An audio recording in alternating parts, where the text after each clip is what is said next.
This wasn't a protest, this was a battlefield. Explosive footage from Bristol shows Antifa mobs launching violent attacks on police, torching vans, smashing windows, and overwhelming the city centre with sheer chaos. Thank you. No, they don't. They can't tell uniforms apart either, so... Out of the way. Move back, please. Move back! Move back! Move back for me, please! Move back for me, please! Don't discriminate, do they? Just for your own safety, troops, alright? Just... Go!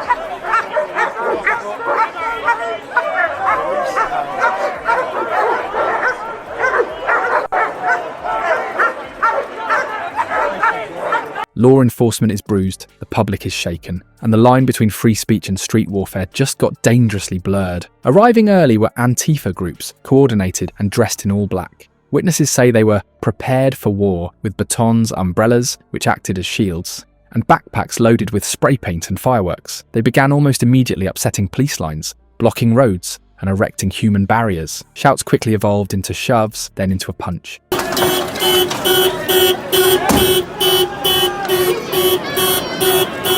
Everyone be careful!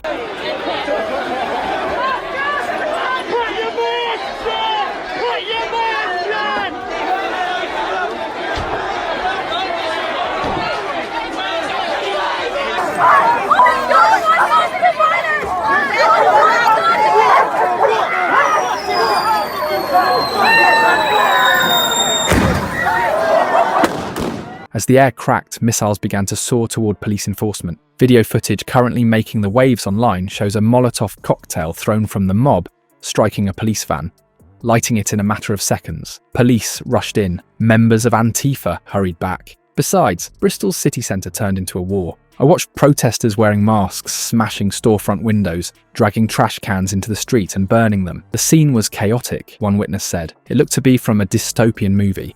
The police quickly issued a dispersal order. However, it was generally ignored. Attached to light posts, linked themselves to light posts and formed fire lines out of burning trash, Antifa agents had already begun firing pyrotechnics straight towards Riot police formations. Thrown objects struck many police. Some were carried to safety by fellow policemen, carrying blood streaming down their cheeks.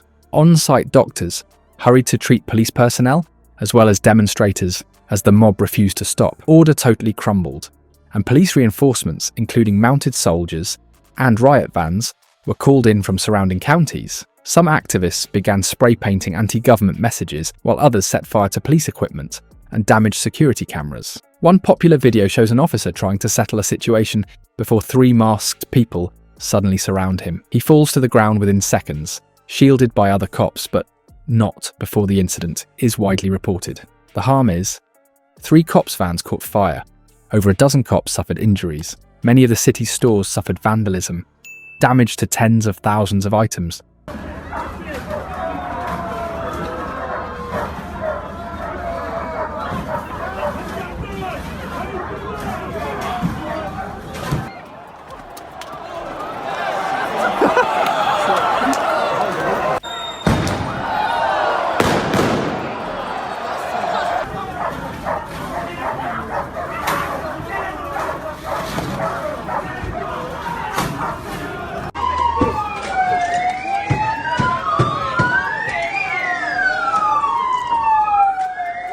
At least 23 arrests as of the most current count. Once city officials decided the matter was a riot, investigations are underway to pinpoint the primary agitators. Law enforcement has also said they are looking at CCTV and drone footage in an attempt to pinpoint the ringleaders behind the bloodshed. The Home Secretary spoke fast and angrily. This was no sort of demonstration. The violence here was deliberate. These were extremists seeking destruction, not citizens voicing grievances. A Home Office official said, "Those who are at fault will be subject to the whole weight of the law."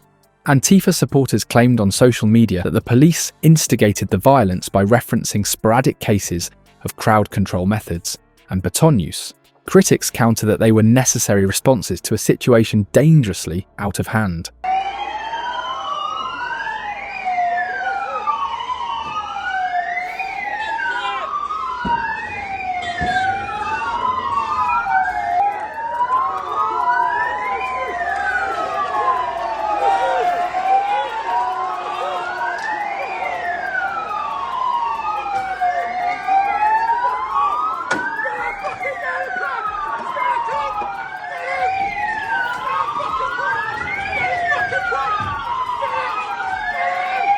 Politicians in leadership are split, claiming that their activities strata from peaceful protest to revolution and domestic extremism. Conservative members of parliament have urged that known Antifa organisers be charged with terrorism immediately. While Labour Party members have expressed reservations about police tactics, they have clearly decried the violence. This defines not our freedom to protest, but rather none. The Bristol events were illegal. "We do not support violence in any form," one MP's added. The political fallout, though, is only beginning. It is already under debate why Antifa was allowed to mobilize so powerfully without early action. Despite intelligence warnings of its presence, local officials apparently decided to monitor rather than stop a possibly chaotic gathering. That decision is under doubt nowadays. On the internet, public opinion divides itself. Some applaud the cops for keeping calm among anarchy. Others fear that public protest enforcement's militarization is poised to veer significantly. Bristol won't soon forget this evening, though. That much is clear. Images of injured cops, wrecked storefronts, and burning police vans now dominate national news cycles. The streets were full of trash. The air still smelled of smoke when people woke up, and there was a clear sense that something dangerous was festering under the surface of civic life. Moreover, many people worry that this could only be the start, since internet demands for more demonstrations are already gaining popularity. Police chiefs have assured us that this will never recur. Already, public safety campaigns, surveillance crackdowns, and more patrols have been announced. Critics warn, meanwhile, that unless the ideological differences generating these disputes are addressed, no degree of riot gear will stop the next explosion. The nation is left wondering the same thing as Bristol cleans up and counts the expenses. Is this still protest, or is something much more radical emerging? One wounded and beaten police officer best described, "We came to protect free speech. We were fighting inside our own city." If the horrific video is any guide of what is next, Britain may also be set to enter a new, more turbulent period of public upheaval with Antifa at its core.